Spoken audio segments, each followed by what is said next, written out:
नमस्कार, जनता टीवी देख रहे हैं आप। मैं हूं आपके साथ पूजा मोहन पांडे। बुलेटिन की शुरुआत करेंगे ताबड़तोड़ अंदाज में। फटाफट खबरों का रुख करते हैं। नवरात्रि की अंतिम तिथि में कन्या पूजन के साथ आज लोग व्रत समापन कर रहे हैं। इसी क्रम में सीएम योगी 4 दिवसीय गोरखपुर दौरे पर हैं और इसी दौरान सीएम योगी आज मंदिर में कन्या पूजन करते हुए 9 कन्याओं के पांव पखारकर उनको अपने हाथ से भोजन भी करवाते नजर आए।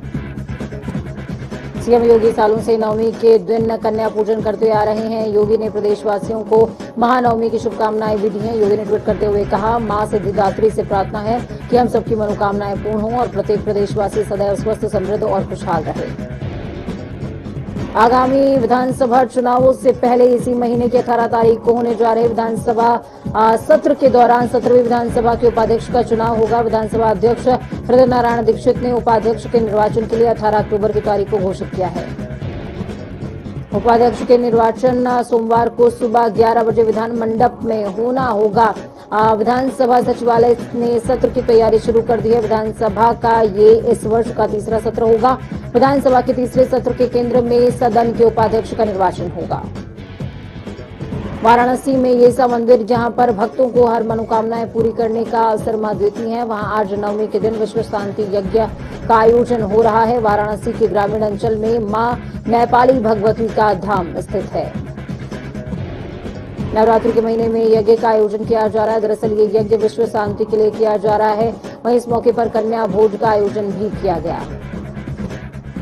प्रदेश के ऊर्जा मंत्री श्रीकांत शर्मा ने आंदोलन कर रहे अभियंताओं, कार्मिकों और संगठनों से अपील की है कि दशहरा, दिवाली और भैया दूज जैसे त्योहारों का समय है। उपभोक्ताओं के हित में आंदोलन खत्म करके निरंतर बिजली देकर त्योहार मनवाएं। ऊर्जा मंत्री ने प्रबंधन को भी निर्देश दिया है कि वो कार्मिकों की वाजिब मांगों पर शीघ्र निर्णय ले। ऊर्जा मंत्री की अपील पर अभियंता संघ ने आंदोलन फिलहाल स्थगित कर दिया है। त्योहारी सीजन में बिजली ना काटनी पड़े, इसके लिए एनर्जी एक्सचेंज के तहत बहुत महंगी बिजली खरीदनी पड़ रही है। विद्युत काटने से रोकने के लिए पावर कॉर्पोरेशन को 17 रुपए प्रति यूनिट तक महंगी अतिरिक्त बिजली खरीदनी पड़ी। मुख्यमंत्री के निर्देश के बाद पावर कॉर्पोरेशन ने प्रदेश में शहरी, ग्रामीण और औद्योगिक क्षेत्रों को तय शेड्यूल के अनुसार या उससे ज्यादा विद्युत आपूर्ति करना शुरू किया है। कोयला संकट के बीच विद्युत आपूर्ति सामान्य रखने के लिए पावर कॉर्पोरेशन का कर्ज और बढ़ता जा रहा है। लखीमपुर खीरी कांड में एसआईटी ने मुख्य आरोपियों की पुलिस रिमांड के दूसरे दिन आशीष मिश्रा का सामना अंकित दास से कराया। दोनों से एक साथ कई सवाल किए गए। मुख्य आरोपित आशीष मिश्रा के पुलिस रिमांड के दूसरे दिन भी एसआईटी ने उस पर सवालों की बौछार करी। लखीमपुर हिंसा मामले में शामिल आशीष मिश्रा के अन्य सहयोगी भी गिरफ्तार किए जा चुके हैं और किए जा रहे हैं। उनको भी बहुत ही जल्द दबोचकर क्राइम ब्रांच के दफ्तर लाया जाएगा। बहुजन समाज पार्टी के मुखिया मायावती ने पेट्रोल और डीजल के दामों में लगातार हो रही बढ़ोतरी को लेकर केंद्र और राज्य सरकारों पर हमला बोला है। बसपा मुखिया ने इसके साथ ही सख्त व प्रभावी कदम उठाने की सलाह भी दी है। इस दौरान ट्वीट करते हुए उन्होंने कहा कि देश में एक तरफ आए दिन पेट्रोल, डीजल, रसोई गैस आदि की बढ़ती कीमतों ने वहां पर दूसरी तरफ रोजमर्रा की वस्तुओं के बढ़ते हुए दामों से आमजन जीवन पूरी तरीके से अस्त व्यस्त हो गया है। समाजवादी पार्टी के राष्ट्रीय अध्यक्ष अखिलेश यादव और पूर्व केंद्रीय मंत्री आनंद शर्मा एक ट्वीट पर बवाल मचा हुआ है। दरअसल इन दोनों नेताओं ने आज महानवमी पर लोगों को रामनवमी की बधाई दी है। हालांकि दोनों ने अपना ट्वीट हटा लिया। सपा के राष्ट्रीय अध्यक्ष अखिलेश यादव ने ट्वीट करके कहा कि आपको और आपके परिवार को रामनवमी की अनंत मंगल कामनाएं। अखिलेश ने जैसे ही ट्वीट किया वैसे ही लोगों ने ट्रोल करना शुरू कर दिया। अखिलेश यादव के ट्वीट पर बीजेपी उत्तर प्रदेश ने तीखी प्रतिक्रिया दी। बीजेपी यूपी के हैंडल से ट्वीट किया गया कि अखिलेश यादव को ये तक नहीं पता कि रामनवमी और महानवमी में क्या अंतर है। वो राम और परशुराम की बात करते हैं। जनता को मत पहनाइए टोपी, वो आप पर ज्यादा अच्छी लगती है। आगरा के हरि पर्वत थाना क्षेत्र में केमिकल के गोदाम में भीषण आग लग गई, जिससे गोदाम में रखा सारा सामान जलकर खाक हो गया। तो वहीं सूचना मिलते ही मौके पहुंची पुलिस ने फायर ब्रिगेड की टीम को कड़ी मशक्कत के बाद आग पर काबू पाते नजर आए। सहारनपुर के कोतवाली बेहट क्षेत्र में श्रद्धालुओं की 2 कारों में आपस में भिड़ंत हो गई, जिससे कार सवार महिला, बच्चों सहित 8 लोग घायल हो गए। जिसके बाद सूचना मिलते ही मौके पहुंची पुलिस ने सभी घायलों को उपचार के लिए अस्पताल में भर्ती कराया। बरेली के चैनपुर थाना क्षेत्र में अपहरण कर बच्चों की हत्या करने के मामले में अदालत ने अभियुक्त को उम्र कैद की सजा सुनाई है। आपको बता दें 16 जुलाई 2017 को बच्चों का अपहरण उसके सगे भाई और उसके दोस्त ने किया था। साथ ही 6 लाख की फिरौती की भी मांग की थी। बांदा के रेलवे स्टेशन के सामने चोरों ने लूट की घटना को अंजाम दिया। लूट के दौरान चोरों ने युवक के साथ मारपीट भी करी, जिसके बाद स्थानीय लोगों ने पुलिस को सूचना दी, लेकिन पुलिस युवक को बेहोशी की हालत में ही छोड़कर चली गई, जिसके बाद स्थानीय लोगों ने युवक को अस्पताल में भर्ती कराया। अयोध्या के रामलीला में डॉक्टर सुनील कुमार सिंह सिविल जज सीनियर डिवीजन ललितपुर की ओर से अवगत कराया गया कि अयोध्या की रामलीला में बिंदुदारा सिंह ने भगवान बजरंग बली जी के रोल में भगवान राम भक्तों का मन मोह लिया है।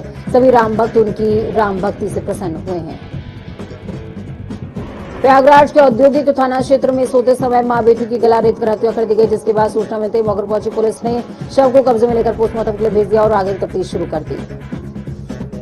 बांदा के शहर कोतवाली क्षेत्र में जिला अस्पताल में देर रात शराबियों का जमावड़ा लगा रहा, जहां पुलिस अधीक्षक आवास के सामने एक शराबी ने सिपाही के साथ गाली गलौज की और मारपीट भी की है, जिसका वीडियो सोशल मीडिया पर जमकर वायरल हो रहा है। बलिया के बांसडीह तहसील में जर्जर हो चुकी मुख्य मार्ग को जोड़ने वाली पुलिया क्षतिग्रस्त हो गई, जिससे वाहनों का आगमन पूरी तरीके से बाधित हो गया। वहीं 5 दिन बीत जाने के बाद भी अधिकारियों ने इस मामले की ओर कोई ध्यान नहीं दिया।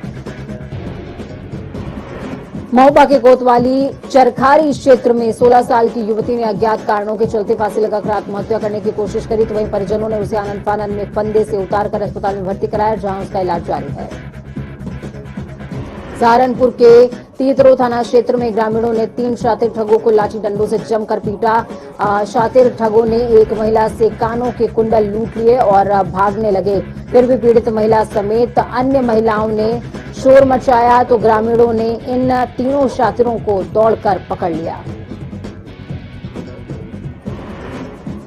हरदोई के टडियावा के प्राथमिक विद्यालय में छात्रों से झाड़ू लगवाई जा रही है। वहीं झाड़ू लगवाने का ये वीडियो सोशल मीडिया पर वायरल हो रहा है। लाख कोशिशों के बावजूद व्यवस्थाएं सुधरने का नाम नहीं ले रही। फिलहाल इस पूरे मामले में अभी तक अधिकारियों ने मौन धारण किया हुआ है। नगर निगम के मुख्य आय हाउस टैक्स को लेकर के नया विवाद सामने आया, जहां पर पार्षद और राजस्व निरीक्षक का टैक्स प्रकरण में भिड़ गए। राजस्व निरीक्षक ने पार्षद पर फर्जी लोगों का हाउस टैक्स कराने और खुद के गेस्ट का टैक्स न देने का आरोप लगाया। यहां तक कि ये भी कह डाला कि पार्षद हाउस टैक्स की चोरी कर रहे हैं। बांदा के जिला अस्पताल में कुछ बदमाशों ने जमकर हंगामा काटा, तो वहीं डॉक्टरों और अस्पताल कर्मियों से बदतमीजी भी की। इस तरह की घटनाओं से मरीजों की मुश्किलें का सामना करना पड़ रहा है, जिसके बाद सूचना मिलते ही मौके पर पहुंची पुलिस ने एक युवक को गिरफ्तार कर लिया। बदायूं के सहसवान कोतवाली क्षेत्र में बैलगाड़ी और मोटरसाइकिल की टक्कर हो गई, जिसमें एक युवक की दर्दनाक मौत हो गई, जिसके बाद सूचना मिलते ही मौके पर पहुंची पुलिस ने शव को कब्जे में लेकर पोस्टमार्टम के लिए भेज दिया। बिजनौर के जिलाधिकारी उमेश मिश्रा और एसपी डॉक्टर धर्मवीर सिंह ने जजी चौक से मतदाता जागरूकता रैली निकाली, हरी झंडी दिखाई, जहां पर एसएससी के छात्र छात्राओं सहित कई स्कूल के छात्र छात्राओं के साथ पैदल मार्च निकालते नजर आए। मतदाता जागरूकता रैली में सभी को अपना नया वोटर कार्ड बनवाने और मतदान करने के लिए प्रेरित किया गया। फर्रुखाबाद के मेरापुरा थाना क्षेत्र में पुलिस के कारनामे आए दिन सामने आते रहते हैं। लाखों की वसूली कांड में दोषी पाए गए सिपाही कपिल सिंह यादव और रिंकू सिंह यादव को निलंबित कर दिया गया और उनके विरुद्ध रिपोर्ट दर्ज कराई गई है। मथुरा के महावन थाना क्षेत्र में फौजी के शव को चिता पर रखकर परिजनों ने अधिकारियों की अनदेखी का आरोप लगाया और वहीं मृत फौजी के परिजनों ने प्रशासन से फौजी को शहीद का दर्जा देने की मांग करी है। आपको बता दें कि डीएम एसडीएम महावन शहीद के अंतिम संस्कार में दर्शन में शामिल भी नहीं हुए। महोबा के शहर कोतवाली क्षेत्र में चर्चित मार्बल व्यापारी से फिरौती मांगने वाला बदमाश गिरफ्तार हो चुका है। बदमाश इंटरनेट के कॉल ऐप से 50 लाख की फिरौती मांग रहा था और व्यापारी को पैसे न देने पर जान से मारने की धमकी भी दे रहा था। हरदोई में चुनावी रंजिश के चलते प्रधान प्रतिनिधि युवक को जमकर पीटते नजर आए, जिसका वीडियो सोशल मीडिया पर वायरल हो रहा है। वहीं पीड़ित ने थाने जाकर शिकायत दर्ज कराकर एसपी से न्याय की गुहार लगाई है। मथुरा के राया थाना क्षेत्र में एसएसपी की स्क्वाड में चल रही गाड़ी गंगनहर में गिर गई। गाड़ी में 4 पुलिसकर्मी सवार थे, जिसमें 2 पुलिसकर्मी गंभीर तौर पर घायल हो गए, जिन्हें उपचार के लिए अस्पताल में भर्ती कराया गया। कासगंज के वीरांगना रानी अवंतीबाई अस्पताल में स्वास्थ्य विभाग की शय पर बिना डॉक्टर के जनपद में दर्जनों निजी अस्पताल चल रही हैं। निजी अस्पतालों का स्वास्थ्य विभाग में रजिस्ट्रेशन नहीं हुआ है। साथ ही डेंगू के नाम पर अस्पताल प्रशासन गरीब मरीजों से खुलकर लूट कर रहा है। कासगंज के प्राइवेट अस्पताल में वृद्ध में डेंगू की पुष्टि करके भर्ती कराया गया। वहीं भर्ती होने के बाद 12 घंटे के बाद वृद्ध में डेंगू की पुष्टि नहीं निकली, जिसके बाद थोड़ी देर बाद वृद्ध की मौत हो गई। परिजनों ने डॉक्टरों पर लापरवाही का आरोप लगाया है। बांदा में बच्चे के लापता होने के बाद उसकी हत्या का सिलसिला लगातार जारी है। आए दिन क्षेत्र से कोई न कोई बच्चा अचानक से गायब हो जाता है। आए दिन क्षेत्र से कोई न कोई बच्चा गायब होता है और कुछ घंटों के बाद ही उसका शव किसी न किसी नदी या तालाब के किनारे बरामद हो जाता है। कौशाम्बी के महेवा घाट कोतवाली क्षेत्र में लखनऊ चित्रकूट मार्ग पर हुए हादसे में सवारियों से भरी पिकअप वैन पुल से टकरा गई, नहर में गिर गई, जिसमें कई लोग गंभीर तौर पर घायल हुए हैं। जिसके बाद सूचना मिलते ही मौके पर पहुंची पुलिस ने सभी घायलों को इलाज के लिए अस्पताल में भर्ती कराया।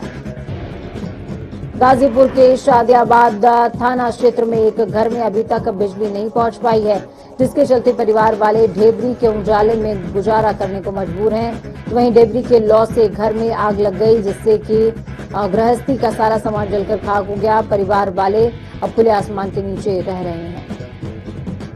मेरठ के कांकरखेड़ा क्षेत्र में भिखारी के भेष में आए चेन लुटेरों को गांव के लोगों ने पकड़कर जमकर पीटा। लुटेरे महिलाओं से लूट की वारदात को अंजाम देते फरार हो जाते थे, तभी ग्रामीणों ने लुटेरों को पकड़ लिया, जमकर पीटा और पुलिस के हवाले कर दिया। आगरा के जगदीशपुरा थाना क्षेत्र में पुलिस ने चोरी की बड़ी वारदात का खुलासा करते हुए एक आरोपी को गिरफ्तार किया। तो वहीं पुलिस ने चोरों के पास से 24 लाख रुपए नगद और लगभग 4 किलो सोना भी बरामद किया है। वाराणसी के सराफा बाजार क्षेत्र में त्योहारी मौसम में पुलिस की सतर्कता परखने बाजार की गलियों में बिना सूचना के अचानक सीपी पहुंच गए। इसके बाद सीपी गली के अंदर पैदल भ्रमण करते हुए कई लोगों से हालचाल भी पूछते नजर आए और सीसीटीवी कैमरा ठीक करवाने के निर्देश दिए हैं। फर्रुखाबाद के कोतवाली मोहम्मदाबाद क्षेत्र में दोस्त ने शराब पिलाकर दोस्त की गला दबाकर हत्या कर दी। तो वहीं युवक की हत्या के आरोप में मौके से वो फरार दूसरा युवक चल रहा है, जिसके बाद परिजन युवक को लेकर जिला अस्पताल पहुंचे, जहां डॉक्टरों ने युवक को मृत घोषित कर दिया। मथुरा के कोसीकला थाना क्षेत्र में पुलिस को मिली बड़ी सफलता। वहीं जहां पर पुलिस ने अंतर्राष्ट्रीय वाहन चोर गिरोह के 8 सदस्यों को गिरफ्तार किया। तो वहीं पुलिस ने चोरों के पास से चोरी की 5 बाइक, करीबन 21 गाड़ियां और पार्ट्स के साथ में 1 तमंचा, 2 जिंदा कारतूस और 315 बोर बरामद किए हैं। एटा के कोतवाली नगर क्षेत्र में दुकानदार ने चोर को चोरी करते रंगे हाथ पकड़ा, जिसके बाद चोर दुकानदार के बीच जमकर मारपीट हो गई। तो वहीं मारपीट का वीडियो सोशल मीडिया पर वायरल हो रहा है, जिसके बाद मौके पर पहुंची पुलिस ने चोर को गिरफ्तार भी कर लिया। हमीरपुर के गिरवर गांव के पास महोबा डिपो की बस ने बाइक सवारों को रौंद दिया, जिससे एक की मौके पर ही मौत हो गई और दूसरे की हालत गंभीर बनी हुई है। राज सामुदायिक स्वास्थ्य केंद्र में भर्ती कराया गया। रायबरेली में गंगा में नाव पलटने से नाव सवार 15 लोग डूब गए, जिसके बाद आसपास के नाविकों, गोताखोरों, पुलिस प्रशासन की मदद से सभी को सुरक्षित बाहर निकाला गया। आपको बता दें, नाव ऊंचाहार के खरौली थाना क्षेत्र के फतेहपुर जा रही थी। आगरा के जगदीशपुरा पुलिस ने चोरी की एक बड़ी वारदात का खुलासा किया। चोरी की घटना को 7 अगस्त को अंजाम दिया गया था, लेकिन पीड़ित को देर से पता चलने के कारण मुकदमा 1 सितंबर को दर्ज कराया गया। अब पुलिस ने मुख्य आरोपियों को जेल की सलाखों के पीछे भेज दिया है। गाजियाबाद में बस फ्लाईओवर से नीचे गिर गई। आपको बता दें कि बस का टायर फट जाने के कारण बस नीचे गिर गई, जिसमें 3 लोग गंभीर तौर पर घायल हो गए और एक की मौत हो गई। वहीं मौके पर पहुंची पुलिस ने लोगों को रेस्क्यू करने की कवायद शुरू कर दी है। कश्मीर में शाहजहांपुर के लाल के शहीद होने के मामले में शहीद का शव शाहजहांपुर से उनके पैतृक गांव अख्तियारपुर धौकल रवाना हुआ है। आपको बता दें, शहीद सरज सिंह आज अख्तियारपुर धौकल में राजकीय सम्मान के साथ उनको अंतिम विदाई दी जाएगी। लोकसभा स्पीकर की तरफ से जिला प्रशासन श्रद्धांजलि देगा। इसके साथ ही सीएम योगी ने शहीद के परिवार को 50 लाख रुपए की देने की घोषणा करी है। साथ ही शहीद के नाम पर सड़क और शहीद के आश्रित को नौकरी भी दी जाएगी। गांव की सड़क का नाम शहीद के ऊपर रखने का ऐलान किया गया है।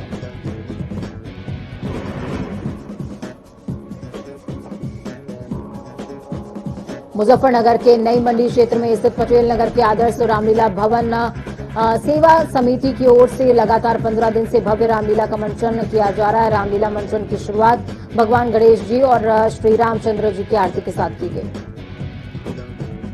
रामलीला के मंचन के मुख्य अतिथि उद्योगपति और समाज सेवी गौरव स्वरूप और सपा जिलाध्यक्ष प्रमोद त्यागी रहे, जिन्होंने रामलीला की शुरुआत दीप प्रज्वलन के साथ करी।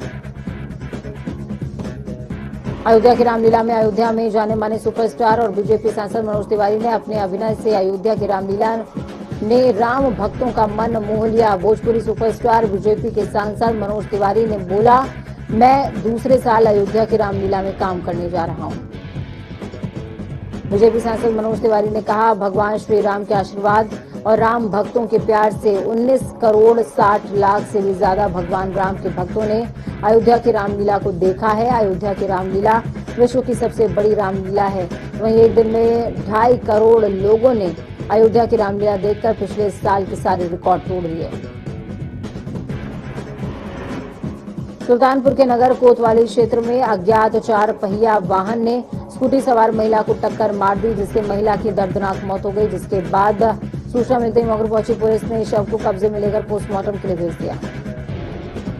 प्रयागराज के प्रीतम नगर कॉलोनी में एक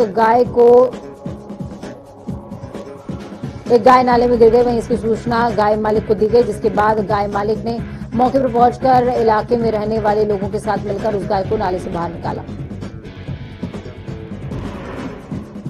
हरिद्वार के सिडकुल स्थित रैपिड मोल्डर कंपनी में भीषण आग लग गई। आग के चलते केमिकल बनाने वाली फैक्ट्री जलकर स्वाहा हो गई। इसके बाद सूचना मिलते मौके पहुंची पुलिस ने और फायर ब्रिगेड की मदद से टीम ने कड़ी मशक्कत के बाद आग पर काबू पाया। देहरादून में मुख्यमंत्री पुष्कर सिंह धामी ने शारदीय नवरात्र के नवमी के पावन अवसर पर मुख्यमंत्री आवास में विधि विधान से कन्या पूजन किया। इस दौरान उन्होंने 9 दुर्गा की प्रतीक 9 कन्याओं को भोजन भी कराया। 4 धाम में दर्शन करने वाले तीर्थ यात्रियों का आंकड़ा 1 लाख पार हो गया है। बद्रीनाथ, केदारनाथ, गंगोत्री और यमुनोत्री धाम में प्रतिदिन यात्रियों की संख्या की शर्त हटने के बाद 4 धाम में रफ्तार पकड़ रही है। उत्तराखंड देवस्थानम प्रबंधन बोर्ड के मुताबिक बुधवार को चारों धामों में 7,876 यात्रियों ने दर्शन किए, जिसमें बद्रीनाथ धाम में सबसे ज्यादा 2,418 यात्रियों ने दर्शन किए हैं। अब तक चारों धामों में 1,03,860 तीर्थयात्रियों ने दर्शन किए हैं। केदारनाथ में सायकालीन आरती में भी काफी संख्या में श्रद्धालु शामिल हो रहे हैं। बीते 5 अक्टूबर को ई पास की बाध्यता खत्म होने के बाद से धाम में प्रतिदिन शिव भक्तों की संख्या बढ़ती जा रही है। उत्तराखंड में चल रही बिजली किल्लत के बीच जल विद्युत परियोजना से आपूर्ति हटने से संकट बढ़ गया। इन परियोजनाओं से अचानक उत्पादन कम हो गया, जिसकी वजह से यूपी पीसीआई की परेशानी बढ़ रही है। प्रदेश के ग्रामीण इलाकों में 2 घंटे और उद्योगों में 1.5 घंटे की कटौती की गई। प्रदेश में चल रही बिजली किल्लत की मुश्किलें बुधवार को और बढ़ गईं। अमरोहा के धनौरा थाना क्षेत्र में पिकअप ने युवक को टक्कर मार दी, जिससे युवक की मौके पर ही मौत हो गई। जिससे गुस्साए परिजनों ने स्टेट हाईवे पर जाम लगा दिया, जिसके बाद मौके पर पहुंची पुलिस ने परिजनों को समझा बुझाकर जाम खुलवाया। आगरा के अहमदपुर थाना क्षेत्र में राशन डीलर ने अपने एक साथी के साथ मिलकर तमंचा लेकर दूसरे गांव में जाकर मारपीट करी। आपको बता दें कि राशन डीलर राशन लेने वाले अभ्यर्थियों से दबंगई करता था। मारपीट का पूरा वीडियो सोशल मीडिया पर वायरल हो रहा है। अमेठी में तेज रफ्तार रोडवेज बस ने अनियंत्रित होकर बाइक को टक्कर मार दी, जिससे बाइक पर सवार दोनों भाई मौके पर ही उनकी दर्दनाक मौत हो गई। जिसके बाद सूचना मिलते ही मौके पर पहुंची पुलिस ने शवों को कब्जे में लेकर पोस्टमार्टम के लिए भेज दिया। वक्त यहाँ पर छोटे से ब्रेक का ब्रेक, उस पार खबरों का सफर लगातार जारी रहेगा। बने रहिए जनता टीवी के साथ, क्योंकि हमें आपकी ताकत अपना और अपनों का बहुत ज्यादा ख्याल रखिए। नमस्कार।